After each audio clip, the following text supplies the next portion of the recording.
All right, you legends, welcome back to Bright English, where we do not just watch movies. We rip them apart and steal all the juicy English hiding inside like it is free candy on Halloween.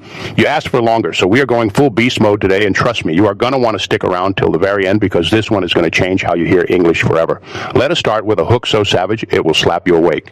Did you know Wall-E tells a love story that made millions of people cry worldwide, and he does it with less than 100 real words in the first half hour? Like, think about that for a second. Hollywood spends $200 million on movies where actors talk nonstop, and you still feel nothing.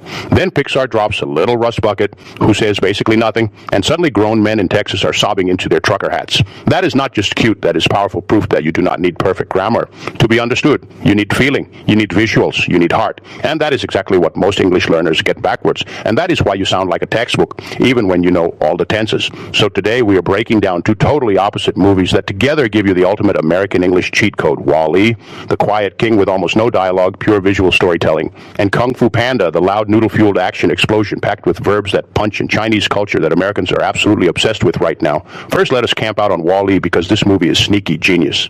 Insight one that everyone gets wrong. People think fluency means talking more. Nope. In America, the coolest people often talk less.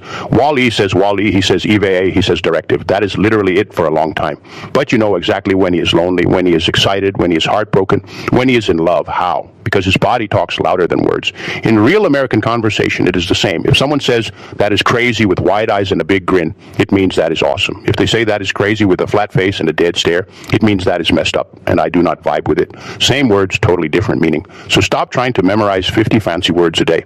Learn how to say I am dead with the right face, and you will sound more American than someone with a perfect accent. Insight two that will blow your mind. Visuals are grammar. Wall-E does this little head tilt when he is confused. He droops his eyes when he is sad. He vibrates like a little kid who drank too much soda when Eve shows up. Americans do that stuff constantly.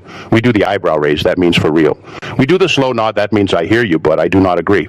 We do the shoulder shrug, that means I have no clue and I do not even care. If you only study words, you are missing half the language. Watch Wall-E on mute and try to guess every emotion. That exercise alone will level up your listening more than a month of boring audio drills. Insight three. Silence is not awkward. Silence is power. Most learners panic the second there is a quiet moment and they fill it with, Wall-E lets silence sit. He stares at the stars. He waits. He lets the moment breathe. In American culture, a confident pause says, I am thinking. I am serious. I respect what I just said. The most charismatic people in the United States are not the fastest talkers. They are the ones who know when to shut up for a beat. So steal that. When you are speaking English, pause, breathe, look up like you are searching the galaxy, then drop your next line. Instant main character energy. Insight 4. Repetition is not lazy. Repetition is iconic. Wall-E watches the same clip from Hello Dolly every single night. Same song, same dance, same hope. And every time it hits deeper. Americans do the same with slang. We say bet 100 times. We say no cap every day. We say it is what it is until it lives in our bones. Do not chase a new phrase every morning. Pick 5 fire phrases and live in them. Use them until they feel like your favorite hoodie. That is how Wall-E learns about love, and that is how you will own English. Now here is the analogy that will stick in your brain like gum on a shoe. Learning English only from a book is like Wall-E trying to understand what love means by reading the definition in a manual. He can read the word all day, but he does not get it until he holds Eve's hand, until he risks getting crushed, until he actually feels it. You cannot memorize your way to fluency. You have to experience it, act it out, look dumb, try again. That messy hands-on learning is the whole point.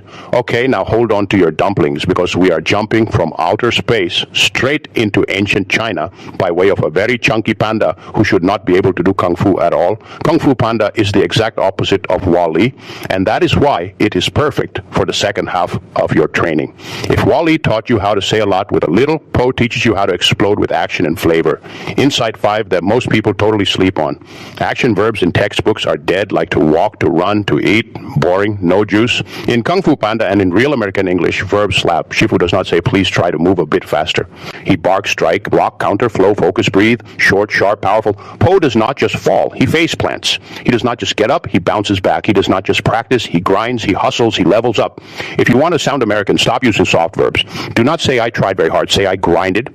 Do not say I was very surprised, say I was shook. Do not say I will try again. Say I will bounce back. That is the Poe energy Americans love because it turns struggle into a highlight reel. Insight 6. People think the Chinese culture in Kung Fu Panda is just pretty background art. Wrong. It is the soul, and Americans are low-key starving for it. In the United States, life moves super fast. Everything is instant, fast food, fast shipping, fast fame. So when we see ideas like inner peace, chi, balance, patience, respect for your master, the journey being more important than the trophy, we go, wow, that is deep, that is real. The dragon scroll is empty because the secret ingredient is you. That line hits so hard in America right now because everyone is looking for a hack, a shortcut, a magic filter. And this movie looks straight at you and says, bro, you already got the sauce, you just have to believe it. That is not just a cute movie moment. That is straight out of real Chinese philosophy, made simple enough for a kid who only eats chicken nuggets to understand. And when you learn English through that lens, you are not just learning words, you are learning values that make your English sound wise and rooted.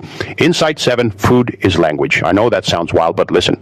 In Kung Fu Panda, noodles are not just noodles. Noodles are family. Noodles are love. Noodles are legacy. Mr. Ping does not just serve soup, he serves identity. In America, we do not always have that deep food connection, so when we see it, we respect it hard. So when Po finally uses his love of food to master Kung Fu, Americans lose their minds because it is the ultimate remix. It says, bring who you are to the thing you want to be good at. So if you love gaming, learn English through gaming. If you love cooking, learn English through recipes. Do not try to become some perfect American copy. Bring your own flavor, and suddenly you are unforgettable. Insight 8, sound matters. Think about the music, the drums, the gongs, the whoosh when someone jumps, the skadoosh that Po invents. Skadoosh is not a real word in any dictionary, but every kid in America knows. It means ultimate finishing move, game over, you are done. That is how slang is born. Someone cool says something weird with enough confidence and it becomes law. So do not be scared to play with sounds. Americans love a good onomatopoeia. Boom, pow, swoosh, bam. Add those to your stories and you instantly sound more animated, more fun, more native. Now let me tie it together with a real life picture. Imagine your English journey is like making the perfect meal. Wall-E is the part where you learn to make simple toast. Just bread, butter, perfect timing, pure soul. No extra nonsense. If you can make toast that makes someone close their eyes and go, you are a chef. That is your base fluency. Clear, simple, emotional, understood. Kung Fu Panda is the part where you take that same toast, throw it in a blazing wok, add chili oil, scallions, a crazy flip, you catch it behind your back, you yell skadoosh, and you serve it with style. That is advanced fluency. Same foundation, but now with flair, verbs that kick, culture that gives it meaning. You need both. Too much Wall-E and you are quiet and maybe a little boring. Too much Po and you are loud and messy with no control. Mix them and you are lethal. So here's your homework that does not feel like homework. Tonight, watch 10 minutes of Wall-E with no subtitles and write down every emotion you see without hearing a full sentence. Then watch 10 minutes of Kung Fu Panda and write down every action verb you hear, especially the short ones. Strike, dodge, breathe, believe, bounce, roll, rise. Say them out loud with the moves and feel dumb. That is good. Dumb means you are doing it right. And now we got to end with that spicy question that will start a war in the comments, because that is what we do here. Who actually gave us the bigger life lesson for speaking English and for living in America right now? The little silent robot who proved you do not need many words to be deeply understood and deeply loved? Or the big goofy panda who proved that being yourself, even if yourself is clumsy and obsessed with snacks, is the ultimate secret weapon that no scroll can teach? Team Wall-E or Team Po, drop it below and fight for your squad, because I am reading everything and I am picking sides. If you felt this breakdown, if you laughed, if you learned a new way to look at these movies, then do not just ghost us. Subscribe to Bright English right now, because we got so much more heat coming. Next time we are breaking down even crazier films and turning them into fluency weapons that will make your English sound like you grew up here. Hit that button, stay bright, keep grinding, keep believing, and remember, there is no secret ingredient. It is just you, but better, louder, clear, and ready to skadoosh the whole English game.